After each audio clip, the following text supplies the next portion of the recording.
Thanks a lot. It's just so exciting to be able to share the lessons I've learned from my travels, and in this season right now that relates to drug policy reform. So I'm just flew down from Seattle this morning and kicking off a road tour. Normally I would go around France or Italy, but now I'm going to go around this beautiful state. Here's where I'll be in the next week, and I'm really looking forward to that. I've spent a lot of time hanging out in Europe and talking to people who see things differently than we do, and I want to talk about what I've learned from talking to other people about how we deal with similar challenges, like how do you regulate soft drug use, and how do you minimize harm to your society, and so on. In general, I've learned that the most valuable souvenir we can take home in our travels is a broader perspective. That is a beautiful thing. And then I like to then think that it is good citizenship to use that broader perspective here as citizens of this great country of ours and make a difference. And that's why I'm spending this time right now, is because I really believe that this is an important issue. This is a very bold and exciting opportunity to break the prohibition of our age. And I want to talk about drug policy reform, what I've learned in Europe, and also what I've learned working with Washington State's I-502 2 years ago, and how I see Oregon's decision coming up in this election. But I thought what I'd do first of all is talk about travel, the value of travel in a general sense. Would you mind if I spent half an hour just talking about travel other than marijuana? And then we will dovetail into the marijuana stuff, okay? So again, thanks for being here.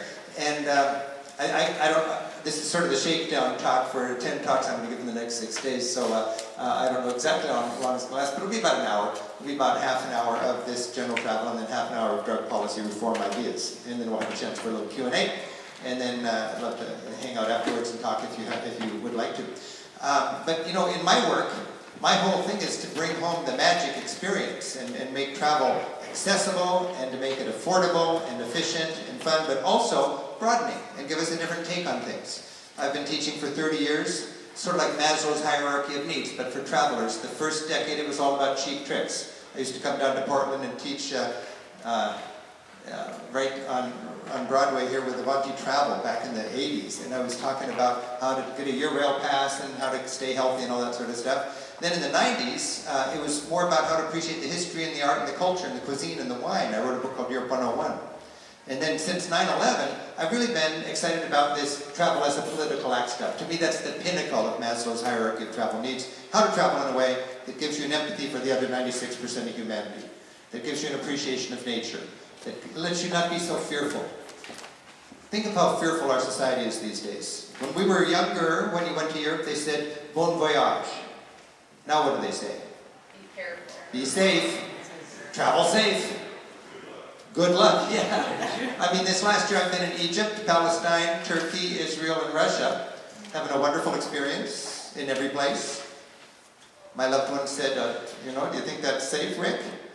I said, as long as I'm not flying through Chicago, I think I'll be just fine.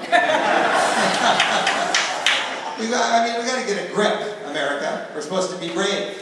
As a matter of fact, I think fear is for people who don't get out very much. The flip side of fear is understanding, and we gain understanding through travel. There's a lot of fear wrapped up in this drug policy debate too.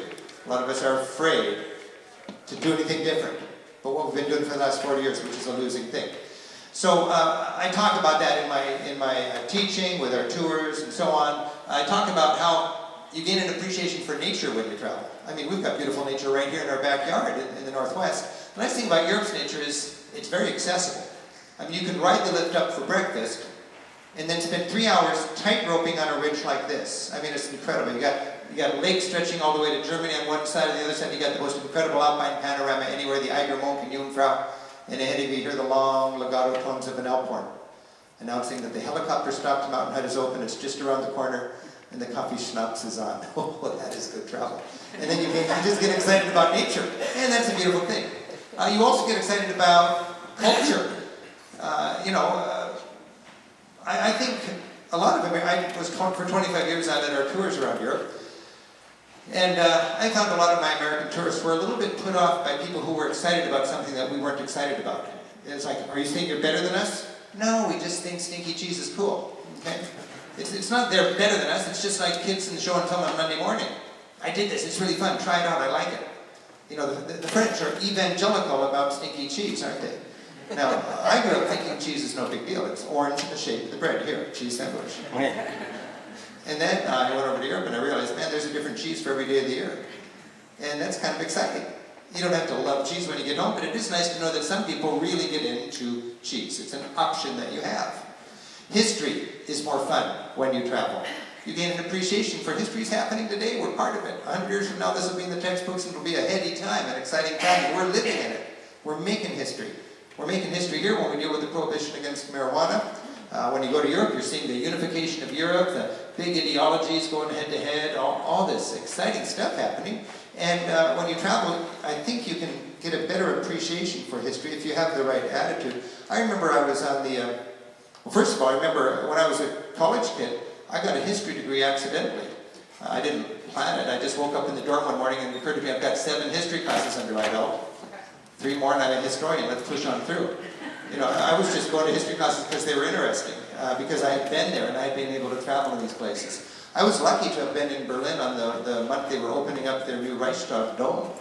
I mean, to be there on opening day, this building that was bombed out and on the Berlin Wall, and suddenly renovated, a new beautiful dome put on top.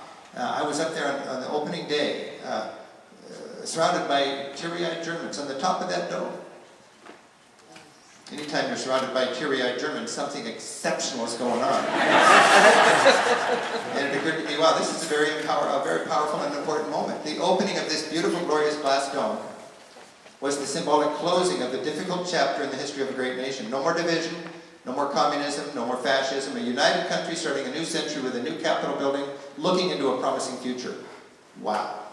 I was caught up in it. It was thrilling. I looked around at the other Americans up there, not one of them had a clue.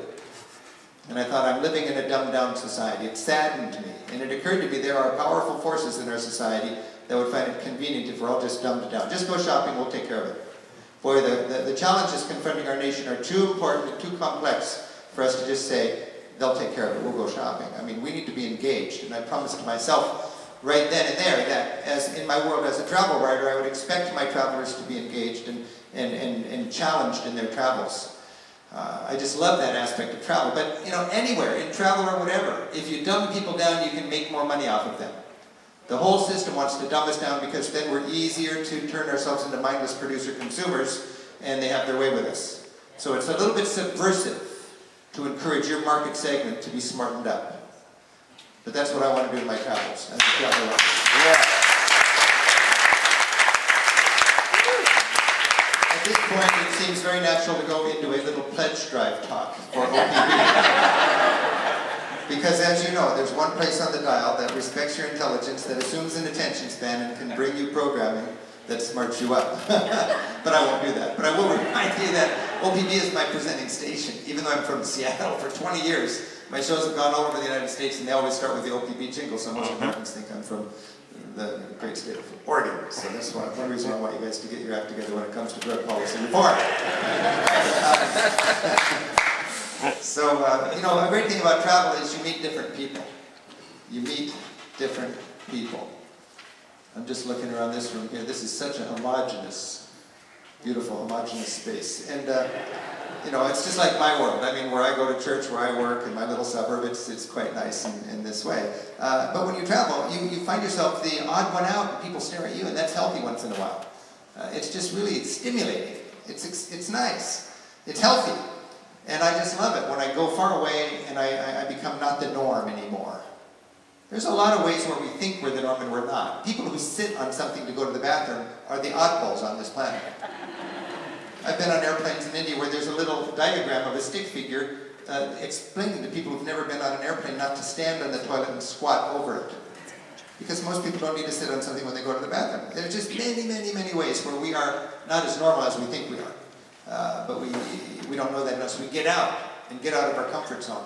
These encounters with people don't need to be earth-shaking and experiences. They can be just goofy. I mean, I was in Italy a while ago and this little kid was just staring at me. It's kind of rude. Finally his dad said, "Excuse my son, he stares at Americans." I said, well, what's with that? He said, well, last week at McDonald's we were having our hamburger, and my son, noticing the fluffy white bun, asked me, Dad, why do Americans have such soft bread? And the dad said, son, it's because Americans have no teeth. So the confused little kid's looking at tourists to see if we have teeth. I showed him mine to overcome that little bit of misunderstanding between peoples. All over the world there are goofy misunderstandings between people, and if we could just go there and meet them, we can learn a lot. We can learn a lot. It's a beautiful thing. One of my favorite places to travel is Ireland. I think in part because in Ireland I have the sensation that I'm understanding a foreign language. I've never been anywhere where I understand a foreign language, but in Ireland people love to talk, and it just seems like you're understanding a foreign language. And the people are artful at conversation. They don't sit at home and watch TV alone. They sit here and talk to each other and talk to people as they come by. It's their way of being. And as a tourist, you can meet them. If you want the best in Irish conversation, you go to the far west of Ireland, way on the west, where they stand on the bluff and they look out at the Atlantic and they say, the next parish over is Boston. And then you get talking to these guys. And they speak Gaelic as a first language, English as a second language. You wouldn't know that. You walk up to them and they turn right to you and speak English. But I remember talking to these guys, and forget your itinerary, this is what it's about. I'm here to talk to these people. It was engaging. After a little while, I asked the guy on the left, were you born here? He said, no, it was about 10 miles down the road. Later on, I asked him, have you lived here all your life? He said, not yet. You just gotta love it. You just gotta love it when you travel. My beat is Europe. That's where I spend 4 months a year traveling. I've done that for the last 30 years. April and May in the Mediterranean. I go home in June, July, and August north of the Alps. It's smart to think about the climate and the crowds, you know. For 2/3 of that time, I'm researching my guidebooks, all alone, running around, checking out things. And 1/3 of the time, I'm producing our TV shows. We've produced about 150 shows over the last 20 years. Each show takes 6 days in Europe to produce. Just this month, we're debuting 12 brand new shows. I don't know exactly when they're airing on OPB, but if you get tired of the reruns, we got 12 brand new ones right now on OPB. Plus my 1 hour special on the Holy Land. So we've got 7 hours of TV we're debuting this month. When you think about Europe, a lot of Americans put Europe down because, you know, they're this liberal basket case. They've got, you know, they pay for people's education, and they've got health care, and they spend a lot of money on the environment, and they don't make as much money as we do. They are a free trade zone of 400 million people that produces $15 trillion of stuff a year. 400 million people producing $15 trillion. We are a free trade zone of 300 million people producing the same $15 trillion worth of stuff. So yes, they make less than we do per person. But if that person who is threatened by Europe's way of living and values would give you the full analysis, they wouldn't say Europeans make less money than we do. They would say Europeans make less money per person than we do, but they choose as a society to work 20% fewer hours, and they agreeably make 20% less money to have 20% less stuff. And then they carve it up a little more equally. You know, that's sort of the essence of what the difference is. So, it's not a right or wrong thing. We have every right in the world to work ourselves into an early grave here. We have the shortest vacations in the rich world, the Americans, and we like it that way. We're working longer and harder all the time. And that's just our way of family values, or whatever we want to call it, okay? But Europeans, they play a lot, and it really frustrates us. I was in Amsterdam doing my work a little while ago, and I saw these men in a little rentable boat. It was Wednesday afternoon. I thought, is there a festival that I should know about? I said, what's going on? They said, it's Wednesday. You want to get in the boat? I said, no, I'm working. You know, you have that option. I know it's not good for the stock market, but you've got that option if you want to. And this is one of the challenges we have as Americans. It's annoying to think that if we Americans, if a European worked as hard as we did, the last day they would have to go to work is October 23rd. The rest of the year would take off. That's about how Europeans do it. So it's not right or wrong. I'm certainly glad I'm running my business here, not over there. There's a lot of great things if you want to make a lot of money and employ a lot of people and produce a lot of stuff. America's a great system. But we can learn from them, and we don't want to just condemn it without understanding it by talking to people. One of the great things about Europe is the diversity. You'd think as Europe unites, it would become more homogenous. But the counterintuitive result of Europe's unification is more diversity in a regional way. In our lifetime, headlines have been filled by regions threatening nations. Basque people threatening Madrid. Celtic people in Brittany threatening Paris. Irish people and Scottish people threatening London. As Europe unites, the nations they understand they're going to fade away as far as political power, and Europe supports regions rather than nations. And now nations are letting their regions wave their flags with a little more freedom. England gave Scotland the vote. You know, Scotland chose to stay. But if you go to Edinburgh today, you'll find, like in every city hall in Europe, I think, 3 flags. One for the region, one for the nation, and one for Europe. Scotland, Britain, Europe. If you ask a guy in Munich, where are you from? He might say I'm Bavarian, he might say I'm German, or he might say I'm European. Ask somebody in Barcelona, where are you from? They might say I'm Catalonian, they might say I'm Spanish, or they might say I'm European. For the first time since 1707, Scotland has a parliament in Scotland, built just a few years ago. That's a big deal. When you go to Spain, when you go to Catalonia, this is that region around Barcelona, if you go to an ATM machine, you'll see these language buttons. The first 4 buttons are all Spanish languages spoken in Spain. You see Catalunya for the people of Catalan for the people in Catalonia, Espanol for most Spaniards, Gallego for the people in the northwest, and Euskera for Basque people. Then you got a button for the Germans, the French, the English, and one for everybody else. Imagine Gallego and Basque get more prominence than everybody else.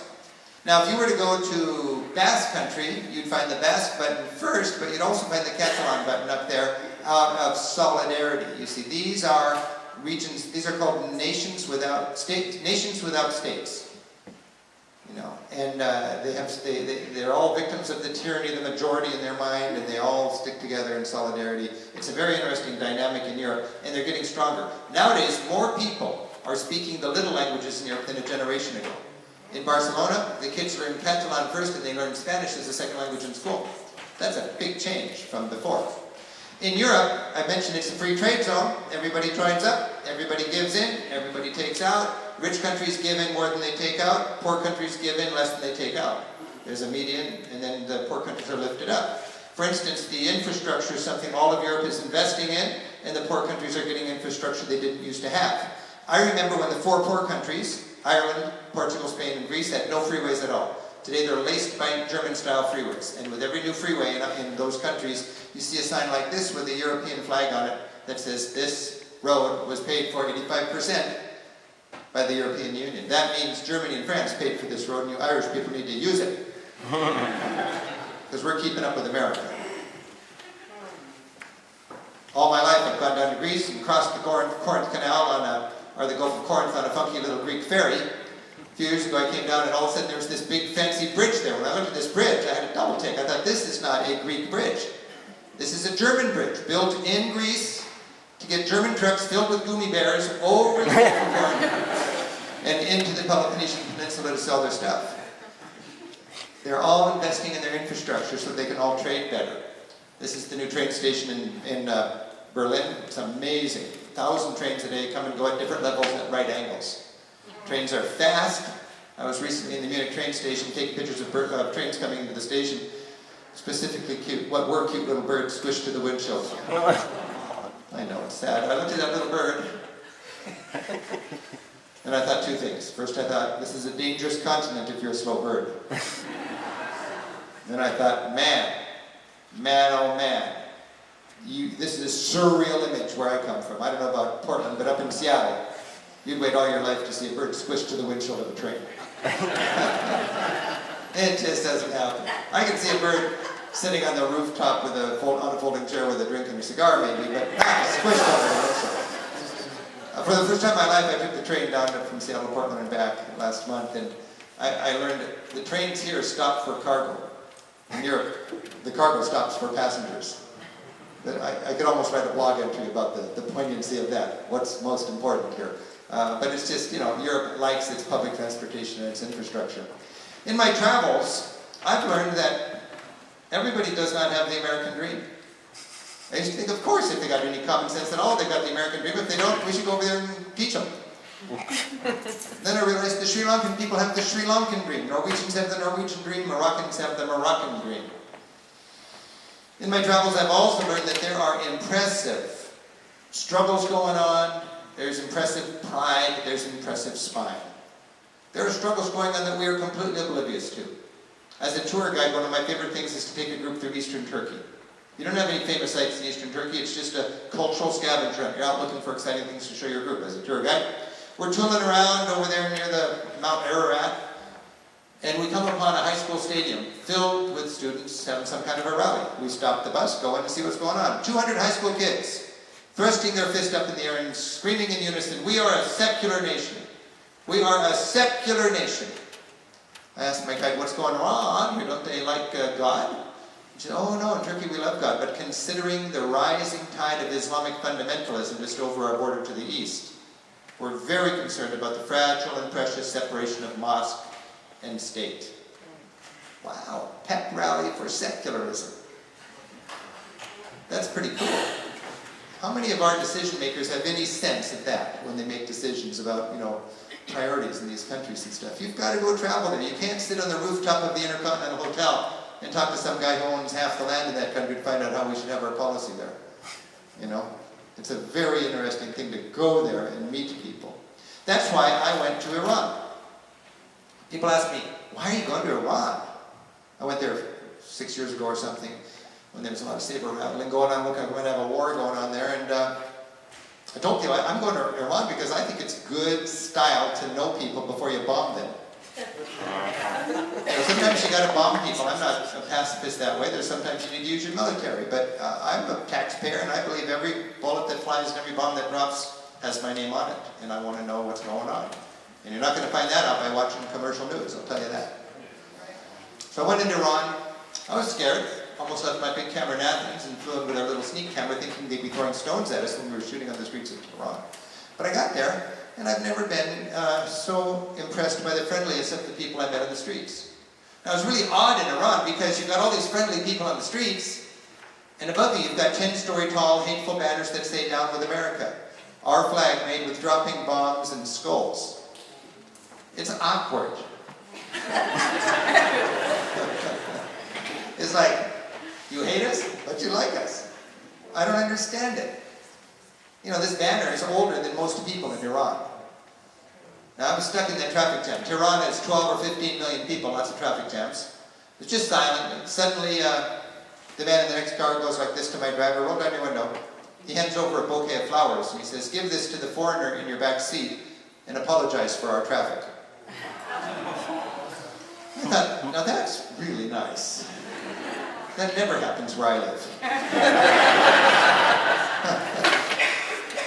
Later on, I was in another traffic jam, and it was quiet again, and we're just sitting there. And suddenly, my driver just blurts out, "Death to traffic." I thought, wait a minute, I thought it was death to Israel or death to America. He said, "No, right now it's death to traffic." I said, "Well, what's with that?" He said, "Here in Iran, when something's frustrating to us and out of our control, we say death to that." I thought, oh, no, wait a minute, that makes sense now. He doesn't speak English very well, he speaks Farsi, very stilted English. He's translating damn, isn't he? They say, "Damn the traffic, damn the weather, death to traffic." That's what you translate if you speak Farsi and you don't speak English very well. I don't want to apologize for all the mean-spirited things that Iran does, but as Americans, I think we should understand it with a little more sophistication than some fear-mongering guy on TV or some simplistic bumper sticker. That's not too much to ask. So I thought, okay, death to traffic, death to election fraud, death to Bush, death to Obama. It's kind of like, damn. And I thought, have I ever thought, damn? Yeah, damn those teenagers. Now, do I really want them to die and burn in hell for an eternity? Not yet. But it's after midnight. Turn down the music. Damn those teenagers. It's a turn of phrase. And I think it behooves us to just take a little time to understand people a little better. Iran is an amazing country. Lately, I've been really tuned into baggage. America has baggage. When we grew up, it was Depression-era baggage, anti-German, anti-Japanese, Vietnam baggage, 9/11 baggage is the latest baggage. We're 300 million mighty people, rich people. The most successful people on the planet in a lot of ways. We lost 3,000 people 12 years ago. And we're still doing things we don't believe in because of 9/11 baggage. Okay, we're shell-shocked by this, but we got to get a grip. Other countries have their own baggage. They could care less about 9/11. They have to pretend like they care because it's good style, but they've got their own 9/11s. They got 4 million people and they lost 30,000 people. Think about that in comparison. Now, Iran has its baggage. I went around Iran and I found out their baggage is what you call Iran-Iraq war baggage. In the 80s, they were invaded from Iraq by Saddam Hussein, funded by the United States of America, and they lost 300,000 people. They got 70 million, they lost 300,000. That's like 10 times as much per capita as we lost in Vietnam. They deserve a little baggage. Maybe you don't believe it, or I don't believe that we funded Saddam Hussein, but they believe it, and everybody over there understands that, and it doesn't surprise me. And the fact is, Iran believes America funded Saddam Hussein, invaded them, and they lost 300,000 people. That's legitimate baggage. And that's why they're so afraid of us coming in and doing another regime change. The Shah is a burden they lived with. The Shah was our man. We put him in there in '53 because they nationalized their oil, and they had to raise their kids with a guy whose morals were not theirs, I'll tell you that. They were bragging that the miniskirts are shorter in Tehran than they are in Paris for decades. Right on. And if you are a small town, less educated, fundamentalist mother, that's the devil incarnate, and he's put there by America. And that's baggage. That's baggage. And if you go to these cemeteries, there are cemeteries in every town. They're called martyrs' cemeteries. And widows are sitting on tombs, as they have for 30 years, every Friday, weeping, thinking about their lost husband or father or son. That's baggage. 300,000 of them. So travel helps us figure that out. On my last day of filming in Iran, I'll never forget, a woman came over to me. She was a well-dressed woman, spoke English. She said, "Are you an American journalist?" I said, "Yes." She said, "I want you to go home and tell the truth. We're strong, we're united, and we just don't want our little girls to be raised like Britney Spears." I thought we'd have something in common here. And I realized it, because one of my missions was to find out why these people could vote for a guy like Ahmadinejad. Why did they vote for Ahmadinejad, who seems so out there to us? Who are these people, this 51% of Iran that votes for Ahmadinejad? Are they the sophisticates in the big city, or are they the big silent majority? They are the less educated, fundamentalist, small-town people who, just like their counterparts here in the United States, are riddled with fear. They're good people, riddled with fear and love. And that's what they need, is somebody to help them feel safe. It's a very interesting dynamic, and it's so hopeful when we can go there and check that out. I'll never forget having fun in Iran. All these girls I was going to take their picture as a school group at one of the palaces, and I can hear their teacher barking at them right now. I don't know the Farsi, but I know what she was saying. She was saying, "Girls, this Western gentleman's going to take your photograph, and you look like a bunch of floozies. Cover your hair." So they giggle and they cover their hair, and then we get a chance to get a picture together. So just this last season, I was in the Holy Land, and I've had so much fun learning about this. This is really powerful to go to the Holy Land, and again, I'm so thankful for OPB and Public Television to let me put our show together. It's broadcasting all over the country right now. And the Holy Land is 12 million people between the Jordan River and the Mediterranean, 8 million people in Israel, 4 million in Palestine. 6 million Jews, 6 million Muslims, 2% Christian. 8 million people in Israel, 6 million of them are Jews, 2 million of them are Muslims. The Palestinian territories are divided between Gaza and the West Bank. Most of the land and most of the people are in the West Bank. Gaza is run by the more extreme and radical Hamas. The recent trouble has been between Hamas and Israel. West Bank is what I focused on in my work in our TV show. It's easy to travel between the two, and I just think there's a lot of hope if we can just get people talking to each other over there. It kind of goes down to their common ancestor, Abraham. 1900 years before Christ, he was the patriarch of both the Arab and the Israeli people. And today it is a space that is divided with a bulletproof plane of glass there. Half of it is a mosque and half of it is a synagogue. Tense. Because in 1994, I think it was, during a Muslim prayer service, an Israeli came in there with a gun, during Ramadan and killed 29 people as they prayed.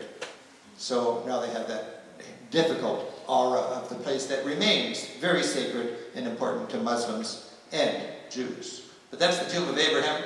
I was there on Israel's 65th birthday. It was exciting, all sorts of barbecues, all sorts of excitement, and what a great story how Israel has, built up this nation after the Holocaust and everything. But then 1 mile away there's a wall, and on the other side of the wall, the same day is also a holiday, but it's called the Day of Catastrophe, because that's the day the Palestinians were kicked out. So there's this really complicated balance, and then there's two narratives. It's very complicated. Both sides have suffered, and both sides have inflicted suffering. And I just wanted to produce something that was sharing both narratives. And anybody can go there and do this. And it is just a powerful experience. You go into the settlements, and there's 500,000 Israelis, Jews, living in Palestine, in the West Bank. 500,000 in gated communities on hilltops. And you go in there and you go to the parks and play with the kids. And they've got their little plastic guns and they're shooting imaginary Palestinians. And then you go into the Palestinian refugee camps and you see grubby little kids with their play guns shooting imaginary Jews. And I thought, that's terrible. And then I thought, when I was a grubby little kid, my parents gave me a little play gun. My favorite present at Christmas. And I would shoot Indians. Or Germans, or whatever. Kids get their parents' guns and their parents' baggage. And when there's a wall, the younger generation can't talk with each other, and all they get is that one narrative. It's a very interesting dynamic that you can go, and you can talk to people on both sides. Beautiful Israelis, beautiful Palestinians, and then as a traveler, we can put it together. This is my Israeli guide and my Palestinian guide, and we had to really work to find a place where they could park their cars next to each other so I could go from one part to the next. And then I know, they live 10 miles apart, but neither of them have been to each other's hometown. I knew more about the other guy's hometown than they did.